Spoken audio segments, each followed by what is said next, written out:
हिंदुस्तान से सीखा हर एक मुल्क ने हिंदुस्तान से। क्या कहती और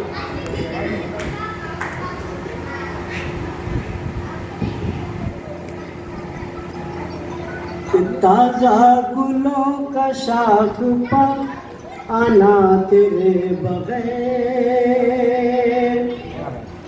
ताजा गुलों का शाख पाना तेरे बगैर, ताजा गुलों का शाख पाना तेरे बगैर,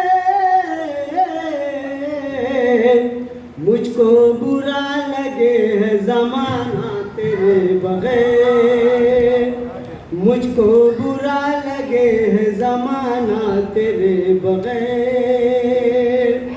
और पहले भी मुझको कहते थे तेरा दीवाना लोग, पहले भी मुझको कहते थे तेरा दीवाना लोग।